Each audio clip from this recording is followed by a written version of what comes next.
মিঠু, আমি মালতী মাসিদের বাড়িতে কাজে যাচ্ছি। তুই কিন্তু বাড়িতেই থাকবি, কোথাও যাবি না। আমি খুব তাড়াতাড়ি ফিরে আসব। আচ্ছা মা, যাও তবে। ও মামা, শোনো না, বলছিলাম কি যে আসার সময় আমার জন্য কিছু আম নিয়ে আসবে।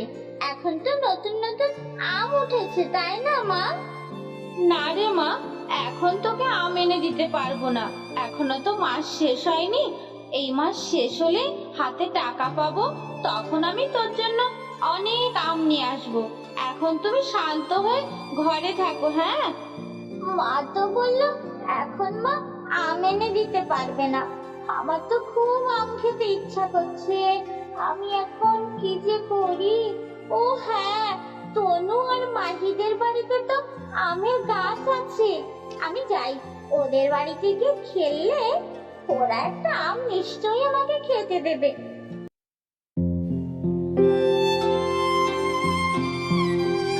ওই তো, ওই তো মাহি আর তনু বসে আছে।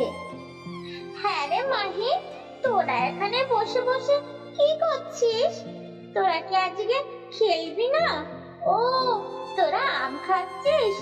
আমারও না খুব আম খেতে ইচ্ছা করছে জানিস, কিন্তু মাকে বললাম, মা বলল এখনো মাস শেষ হয়নি। মাস শেষ হলে হাতে পয়সা আসবে, তখন মা আম এনে দেবে। মিঠু, তোর কি আম খেতে ইচ্ছা করছে? আমাদের গাছে না অনেক আম ধরেছে জানিস। আমার মাকে বলবো তোকে একটা আম দিতে, আর আমরা এখানে খেলবো। তুইও খেলবি আমাদের সঙ্গে, হ্যাঁ? সত্যি বলছিস? আমাকে আম দিবি? আচ্ছা, তাহলে বলিস তোর মাকে। এখন চল তো খেলে আসি, খেলার পরে না হয় বলবি তোর মাকে। দাঁড়া দাঁড়া মিঠু, এই আমটা খেয়ে নি, তারপরে না হয় খেলবো। আর ওই দেখ না, আমার মাও চলে এসেছে। ও মামা, তুমি মিঠুকে একটা আম দাও না মা। ওই মিঠুর না খুব আম খেতে ইচ্ছা করছে। এ মা, কি বলছিস তুই? এই ছোট লোকটাকে আমি দেবো আম খেতে? আর আমি তোদেরকে বলেছি না কখনো এই ছোট লোকের বাচ্চার সঙ্গে খেলবি না। এই, আমি তোকে কতবার বারণ করেছি না আমার বাচ্চাদের সঙ্গে তুই খেলতে আসবি না? ঠিক কোথাও না কোথা থেকে চলে আসিস। কাকিমা, ও কাকিমা, তুমি অমন করে বলছো কেন? তনু আর মাহি ছাড়া আমার তো আর কোনো বন্ধু নেই কাকিমা। আর তোমাদের কাছে তো অনেক আম হয়েছে, একটা আম দাও আমাকে, আর আমি তোমাকে ওই আমের পয়সা দিয়ে দেব। আমার মা যখন পয়সা হাতে পাবে, মা বলেছে যে মাসের শেষে মা পয়সা পাবে, তখন আমি তোমাকে ঠিক দিয়ে দেব কাকিমা। এই, তুই এত কথা বাড়াচ্ছিস কেন? আমি বলেছি না তোদের মতন ছোট লোক বাচ্চাদের আমি আমার কোনো জিনিস দেব না। আর আমি আমার গাছের আম বাজারে বিক্রি করব, তোদের কাছে না। আচ্ছা ঠিক আছে কাকিমা, আমি চলে যাচ্ছি। আমাকে আর বকবো না, আমি খাবো না তোমাদের আম কাকিমা, আমি চলে যাচ্ছি। এই বলে মিঠু ওখান থেকে চলে আসে। আর ও যখন রাস্তা দিয়ে হাঁটতে হাঁটতে যায়, তখন এক বুড়ি মায়ের সঙ্গে দেখা হয়ে যায়। ও দিদি ভাই, এত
সঙ্গে চলো আমাদের বাড়িতে।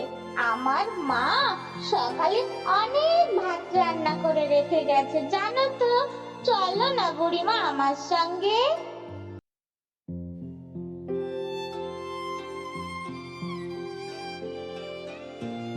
ও দিদি ভাই, তোমার মা কোথায় গেছে? দেখছি না তো। তুমি বাচ্চা মানুষ হয়ে আমাকে যে খেতে দেবে, তোমার মা তোমাকে বকবে না? কোথায় তোমার মা? ও বুড়িমা, আমার মা না ওই মালতী মাসিদের বাড়িতে কাজ করে, ওখানেই গেছে। আমার মা একটু পরেই চলে আসবে। আর তুমি এখানে বসো তো, আমি তোমার জন্য খাবার নিয়ে আসছি, তুমি খেয়ে নাও। ও দিদি ভাই, আমি না তোমার এই সেবা যত্নে অনেক খুশি হয়েছি জানো তো। আমি এই বীজটা আমার থলে থেকে দিয়ে গেলাম। তুমি এই বীজটা রোপণ করবে, দেখবে এখান থেকে অনেক আম গাছে আম হবে। আর তুমি সেই আম মন ভরে খাবে, কেমন? ও বুড়িমা, তুমি যে বীজটা দিলে, এটা থেকে তো অনেক পরে আম হবে, তখন তো আমার খেতে ইচ্ছা করবে না। আমার তো এখন খেতে ইচ্ছা করছে বুড়িমা। না না দিদি ভাই, এটা থেকে অনেক পরে আম হবে না। এটা থেকে তুমি কালকেই আম খেতে পারবে। তুমি এটা রোপণ করো, দেখবে তুমি সকালে অনেক আম পেয়ে যাবে। এরপর মিঠু বুড়িমায়ের দেওয়া আমের বীজটা তাদের উঠোনেই পুঁতে রাখে। এই মিঠু, মিঠু মা, তোর আজ কি হয়েছে রে? তুই আজ না ঘুমিয়ে সেই থেকে বসে বসে কি ভাবছিস? ঘুমোতে যা। ও মামা, আমার তো ঘুমই আসছে না জানো তো মা।